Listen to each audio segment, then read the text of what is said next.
Olá, meu nome é Patrícia Mendes, esse é o podcast Segunda Chance e nós estamos finalizando o livro Viagem ao Sobrenatural. Estamos no capítulo 13 e em seguida teremos o último capítulo, que é o capítulo 14. Então fique atento, porque estamos no final dessa história emocionante, intrigante e espiritualmente especial.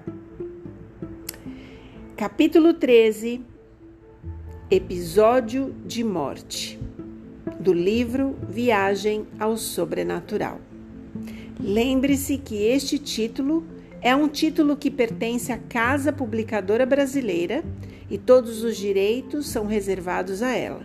Caso você tenha interesse em títulos tão intrigantes quanto este, entre no site cpb.com.br.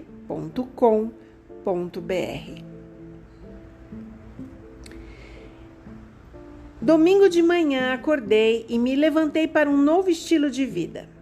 Em vez de estender a mão à procura de um maço de cigarros sobre o criado mudo, um hábito profundamente arraigado, percebi que não tinha aquela vontade compulsória de fumar. Uma onda de felicidade me inundou com o pensamento de que eu tinha um novo e poderoso amigo na pessoa de Jesus Cristo. Lembrei-me do modo tremendo com que o Espírito de Deus me abençoara a mente e me sustentara durante o meu episódio com os espíritos, algumas horas antes. Compreendendo minha fragilidade humana, pedi que o Senhor me desse forças para o conflito adiante. No passado, pela influência de outras pessoas, eu fora levado a tomar das decisões mais insensatas da minha vida. Muitas vezes me entregara às sugestões de meu amigo Roland. De maneira gradual, ele me induzira à adoração aos espíritos. Durante os minutos seguintes, orei sem pronunciar nenhuma palavra, tendo aprendido que os demônios não podem interceptar uma oração silenciosa. Eu queria estar um passo à frente de meus inimigos. Sentia grande satisfação em deixá-los curiosos e me sentia honrado pelo fato de eu, um ser humano indigno, poder conversar com o mais poderoso ser do universo sem a interferência ou bisbilhotice dos demônios. Eu disse ao Senhor que não sabia por onde começar a contar ao meu amigo Roland sobre as realidades eternas. Talvez ele não estivesse disposto a ouvir para não ofender os espíritos. E, acima de tudo, como eu deveria enfrentar as pressões que certamente viriam? Fiz uma pausa de alguns segundos em minha mente e, ao fazê-lo, ocorreu-me uma passagem do primeiro capítulo do Evangelho de João. Veio para o que era seu e os seus não o receberam, mas a todos quantos o receberam, deu-lhes o poder de serem feitos filhos de Deus, a saber, aos que creem no seu nome. Isso está nos versos 11, 12 e 13. Senti então que o Espírito de Deus me sustentaria vitoriosamente em meio às minhas dificuldades. Sobre o criado mudo estava a minha Bíblia. Estendendo a mão, comecei a folhear suas páginas sem prestar nenhuma atenção. Naquelas 2 páginas abertas da Escritura estava o poder que salvaria literalmente a minha vida. Pouco depois, resolvi me levantar. Tomando a Bíblia, comecei a ler, do mesmo lugar em que estava aberta, o capítulo 37 de Isaías. Falava de um rei chamado Ezequias, que havia recebido uma carta cheia de desafios de um tirano invasor, Senaqueribe, que era muito convencido. Impressionado pela maneira com que o Senhor dirigiu a situação, obtive confiança adicional de que não precisava ficar preocupado com o que estava pela frente. Eu não conseguia ficar sem pensar, mas não precisava ficar preocupado. No horário combinado, Roland chegou. Você parece exausto, homem. Está doente? Perguntei quando eu o vi. Morneau, você quase sufocou a minha vida e a do George. Nós não podemos acreditar. Jamais imaginamos que você poderia ser tão insensível a tudo que George tem feito para nos beneficiar e que poderia insultar o mestre recusando a riqueza que ele preparou para você. Quando foi que você ficou sabendo disso? Às 5:30 desta manhã. George me telefonou depois que soube da sua estúpida decisão por meio de um conselheiro-chefe. Ele pediu que eu colocasse um pouco de bom senso na sua cabeça antes que você a perca. Vejo que deixei aquele conselheiro-chefe muito desgostoso, mandando-o embora como fiz. O quê? Será que ouvi você dizer que mandou embora um conselheiro-chefe? Não consigo entender. Você ouviu corretamente. Lá pelas 4 horas desta manhã, tive uma conversa com um conselheiro-chefe e quando ele se tornou insolente, pedi que o Espírito de Deus o lançasse fora. Ele deixou sua marca quando bateu a porta com tal força que ela voltou contra a parede. Então mostrei o sinal deixado pela maçaneta. Você, Roger Morneau, teve uma conversa com o conselheiro-chefe? Você sabia que alguns dos nossos membros têm adorado e invocado os espíritos por muitos anos e ainda não tiveram o privilégio de conversar com o conselheiro-chefe? E você, que se envolveu com os espíritos por tão pouco tempo, já recebeu tão grande honra? Isso mostra o quanto o mestre pensa em você. A face de Roland brilhou ao exclamar: um futuro fantástico nos aguarda. Agora esqueça esse breve momento de cristianismo e vamos juntos ver o sumo sacerdote. Ele reintegrará você ao favor dos espíritos e tudo ficará bem. O sacerdote não tem nada contra você se interessar por saber mais sobre religião. Na verdade, ele gosta de você e o compreende. Ele disse que você é um aventureiro por natureza. O sacerdote reconhece que é natural que você procure um caminho melhor por si mesmo. A única coisa que ele acha ruim em tudo isso é que se você ia estudar religião, por que não procurou alguma outra denominação em vez deste povo sabatista? Exatamente o povo que o mestre mais odeia sobre a face da terra. Homem, você não entende o quanto você ofendeu os deuses, mas eu tenho a garantia do sumo sacerdote de que tudo ficará bem se você vier comigo para conversarmos com ele em seu escritório. Ele está esperando por nós. Que tal irmos agora mesmo, meu velho companheiro? Quando ele puxou o seu maço de cigarro e me ofereceu um, recusei, dizendo que não fumava mais. Surpreso, Roland comentou: Morneau, você está mudado. Compreendi isso logo que entrei aqui. Para ser honesto, sinto-me desconfortável em sua presença. Pode até parecer tolice o que eu vou dizer, talvez uma asneira, mas eu me sinto fora do lugar e gostaria de estar em algum outro ambiente. Enquanto ele falava, eu percebia que Cristo estava cumprindo em minha vida as palavras do apóstolo João. Veio para o que era seu e os seus não o receberam, mas a todos quantos o receberam, deu-lhes o poder de serem feitos filhos de Deus, a saber, aos que creem no seu nome. Percebi que a gloriosa majestade do Senhor Jesus, refletindo sobre mim, criara uma invisível atmosfera do poder que foi sentido pelo meu amigo, levando-o a reagir como reagiu. O que você está sentindo em minha presença resulta do fato de que o Espírito que está comigo é mais poderoso do que o Espírito que está com você. Quanto à afirmação que você fez dizendo que eu estou mudado, você está certo. Nunca mais serei o Roger Morneau que você conheceu anteriormente. Em uma semana, adquiri conhecimento que vale mais do que todo o ouro e toda a prata que a terra contém. É por isso que não posso aceitar as riquezas que os espíritos me ofereceram. Se eu os aceitasse, estaria enganando a mim mesmo. Não me interprete mal. Percebo que a oferta feita pelos espíritos é generosa, mas carece do mais importante elemento que deveria acompanhá-la: vida. Vida em medida suficiente para fazer valer a pena possuí-la. Recebi uma oferta melhor, todo o ouro que quiser, mais vida ilimitada. Então comecei a lhe apresentar as glórias da realidade eterna. Embora me faltasse a capacidade de documentá-las com passagens bíblicas como o casal Gross fazia, o Espírito de Deus manteve meu amigo fascinado durante 45 minutos. Durante esse tempo, abordei os pontos que eu considerava vitais. A certa altura, quando fiz uma pausa para captar alguma forma de resposta, tudo o que ele disse foi: agora eu compreendo. Mas ele não fez nenhuma pergunta, nem fez qualquer comentário. Assim eu continuei.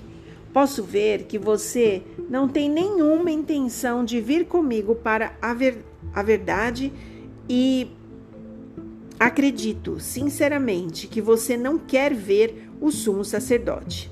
Ele disse finalmente. Mas você e eu temos que ir. Você precisa enfrentar a realidade outra vez. Todas as coisas maravilhosas que você mencionou não são nem para você nem para mim. Por isso, vamos esquecê-las. Primeiro, eu não quero esperar pela boa vida. Eu quero agora. Quanto a você, Murnau, você não tem escolha. Você talvez pense que tem, mas não tem. Você está se enganando. Convenhamos, você não é o seu próprio mestre. Eu gostaria que você fosse, mas você não é. Os espíritos o possuem totalmente, e quanto mais depressa você o admitir, melhor será. Extremamente agitado, ele projetava um ar de fatalidade iminente. Começou a andar para lá e para cá, contorcendo as mãos. Tenho a mais difícil missão. A mensagem que tenho para você preferiria dar a um inimigo a ter que dizer a um velho amigo. A essa altura, ele transpirava muito, embora não estivesse fazendo muito calor. Murnau, os seus dias estão contados, bem como os dias daquele casal responsável por induzi-lo a se afastar do mestre. Preciso dizer, no entanto, que você pode deter o plano da destruição iniciado pelos espíritos, vindo comigo para ver o sumo sacerdote agora. Ele restaurará você ao favor deles e tudo estará bem.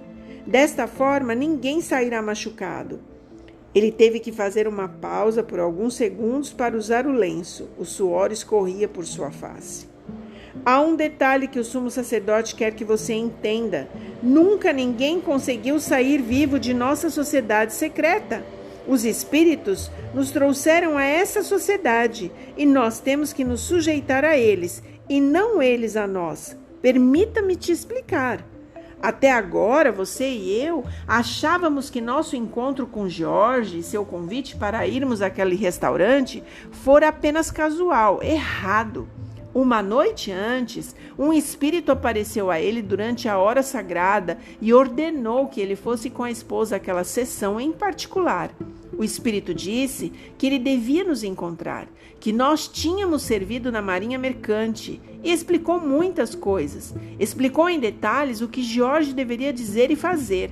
Os espíritos haviam tramado tudo a ponto de envolverem a esposa de George em uma conversa com o médium espírita para que ela deixasse George ir para casa sozinho e para que os Bellingers a levassem para casa mais tarde. Então, amigo, vamos logo, o tempo está acabando. Ele estava com a mão na maçaneta da porta, esperando que eu o acompanhasse. Apontando para uma cadeira, sugeri que ele se assentasse por alguns minutos, enquanto eu explicaria por que eu não iria com ele para ver o sumo sacerdote. Ele recusou, dizendo que não podia suportar a atmosfera daquele lugar, nem um pouco mais.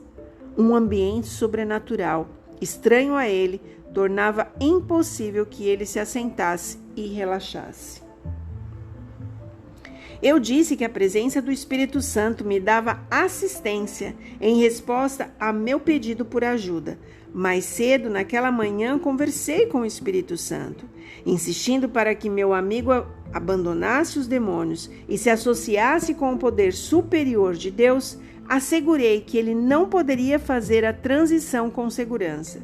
Senti-me então impressionado a dar mais um passo e convidar todo o grupo dos amigos adoradores de demônios para me acompanharem. Outra vez, garanti que não haveria nenhum perigo para nenhum deles. Vocês, companheiros, gostam de atenção e respeito, eu disse. Vou contar o que vou fazer. Vou chamar meu pastor para fazer a reserva dos lugares em nosso templo, nos serviços religiosos do próximo sábado. Lugares escolhidos em ambos os lados do corredor central. Farei a reserva de 100 lugares, suficientes para que todos estejam bem assentados. Não se preocupe com isso, ele respondeu. Estou satisfeito com o lugar onde estou agora. Outra vez ele fez uma pausa para enxugar o suor que corria pela face. E sei que os outros companheiros pensam da mesma forma. Bem, o meu desejo era oferecer a todos vocês os benefícios da vida eterna, para que nenhum ficasse de fora. Então mudei de assunto e voltei ao meu ultimato. Você disse que meus dias estão contados. Bem, então, como os dos meus novos amigos, que com os espíritos demoníacos têm a intenção de executar essa sentença? Tenho, porém, algumas novidades para você, para o sacerdote e para qualquer um que tenha maus desígnios para comigo ou os meus amigos. Como disse aquele espírito conselheiro na noite passada, coloquei meus amigos e a mim mesmo nas mãos do doador da vida, o Cristo, do Calvário. Estou preparado para andar sob a sombra da morte, enquanto Jesus me acompanhar por intermédio da presença do seu Espírito. Chocado, em estado de terror, meu amigo não conseguia falar nada durante 1 minuto. Seu rosto ficou pálido, seus olhos fixos, e eu pensei que ele desmaiaria. Você está bem? Ele não respondeu. Roland, qual é o problema? Ainda nenhuma resposta. Em silêncio eu implorei. Querido Jesus, ajuda-me, por favor. Meneando a cabeça, ele disse afinal, eu não sei o que aconteceu, mas parece que perdi a consciência por um momento. Morneau, eu sei que o espírito que o acompanha é grande e poderoso. Por favor, nunca mais mencione esse assunto. Ele me causa terror. Quando ele pareceu ter voltado ao normal, pedi que levasse meu recado ao sumo sacerdote. Não me fiz completamente claro com respeito ao ultimato, Morneau. A ameaça sobre a sua vida vai além daquilo que os espíritos podem fazer a você. A comissão diretiva definiu que a sua deserção das nossas fileiras pode resultar em vazamento de informações secretas prejudicando a causa do mestre. Falou-se até em colocar um prêmio por sua cabeça. Uma pessoa ofereceu até $10.000 para contratar alguém para acabar com você. Mas essa sugestão não nos pareceu sábia e nós a descartamos. No entanto, chegamos a uma decisão. Se o espírito nos informa de que você falou com qualquer pessoa de fora sobre a atividade de nossa sociedade secreta, 3 voluntários já se ofereceram para atirarem você no momento mais conveniente. A comissão diretiva achou que essa seria uma posição mais sábia, visto que ficaria restrita à nossa sociedade e assim evitaríamos a possibilidade de envolvimento com a lei. Nós levamos o plano perante um espírito conselheiro e recebemos plena aprovação, juntamente ao dom da clarividência para os voluntários, a fim de que eles saibam a todo tempo onde você está. Eu esperava não precisar revelar isso a você, mas sua recusa em se conformar com os desejos do sumo sacerdote não me deixa outra opção. Sinto muito. Diga ao sacerdote que eu sou ousado, mas não estúpido, respondi. Não tenho nada a ganhar em revelar informações sobre esta sociedade secreta a quem quer que seja. Manter minha boca calada, posso conviver com isso. Mas fazer minha sobrevivência depender da palavra de um espírito mentiroso, isso eu não posso admitir. Diga ao sacerdote que eu tenho um novo amigo na pessoa de Jesus Cristo. Ele é todo-poderoso e impõe respeito. Tanto é que a menção de seu nome os demônios tremem. E quando repelidos por meio desse grande nome, até os espíritos conselheiros fogem, como pode e pude testemunhar na noite passada.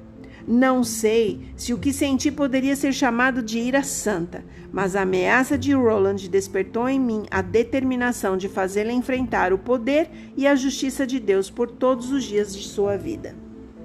O sacerdote parece ter um bom conhecimento da Bíblia.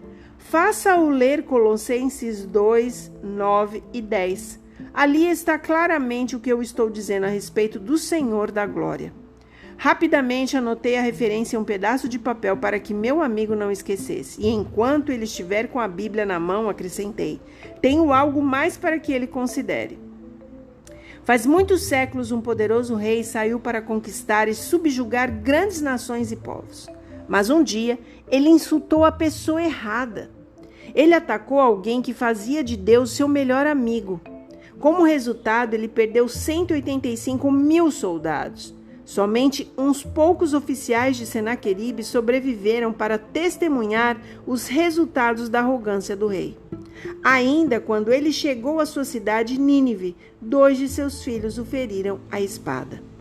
Roland, diga ao sacerdote para que ele pense bem antes de acabar com Roger Morneau, a fim de que os pretensos destruidores não se tornem os destruídos. Agora, vou traçar as regras do jogo da extinção. E vou fazê-lo com o total apoio do meu novo amigo, que hoje de manhã me revelou como pretende resolver o meu problema. Os olhos de Roland se arregalaram e eu obtive sua completa atenção. Depois de me dirigir até a mesa onde estava a minha Bíblia aberta no capítulo 37 de Isaías, eu o chamei para ver algo. Eu havia sublinhado em vermelho os versículos que queria memorizar, 14, 20, 33 e 38. Mostrando-lhe de forma escrita a história que eu acabara de narrar, expliquei como o Espírito Santo me abençoara mais cedo naquela manhã, fazendo com que eu abrisse a Bíblia e me desse conta de quão facilmente Deus poderia resolver a minha dificuldade. Então li alguns versículos para ele, que dizia exatamente aquilo que eu estava tentando mencionar. Posso ver onde algo parecido poderia acontecer conosco, respondeu. Roland, obviamente, estava preocupado. Sim, a responsabilidade repousa sobre o sumo sacerdote. Diga-lhe que no dia em que ele e seus associados considerarem seriamente a ideia de apagar o Morneau, o doador da vida desligará a chave de todos os seus membros, adoradores de demônios, deixando somente a ele com vida para cuidar dos funerais. Isso bem poderia ocorrer durante uma de suas sessões de louvor aos seus ídolos deuses. Um silêncio mortal repentino encherá a sala de adoração. Roland estava sentado e acendeu um cigarro. Começou a tremer e não conseguia sequer colocá-lo sobre o cinzeiro. Tive que me aproximar e fazer isso para ele. Morneau, tenho que ir. Meu medo é que tudo o que você acabou de dizer possa mesmo acontecer, a não ser que ninguém, senão o sacerdote, saiba.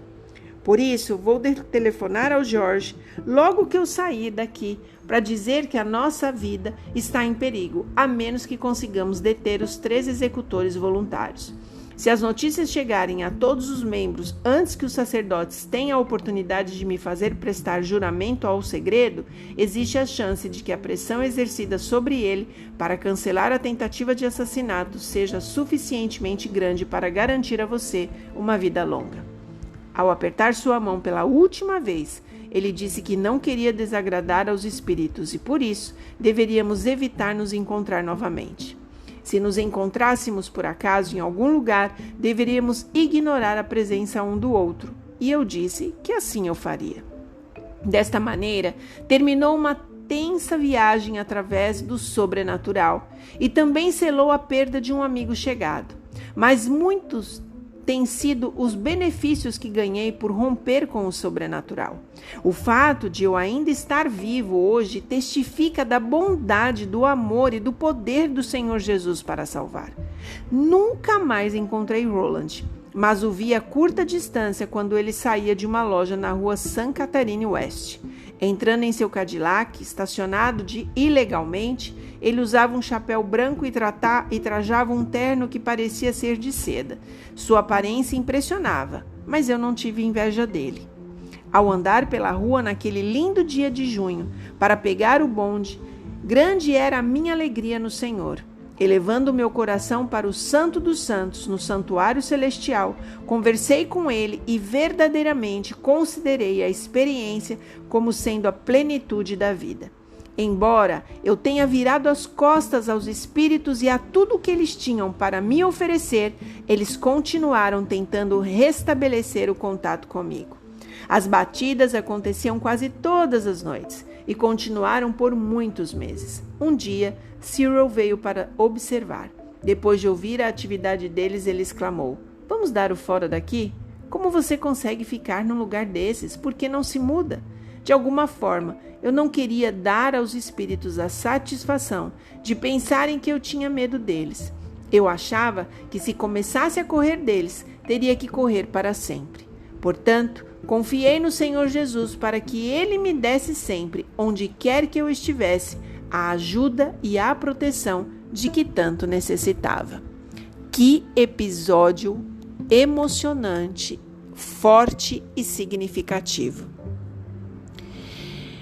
Eu quero fazer uma pergunta para você.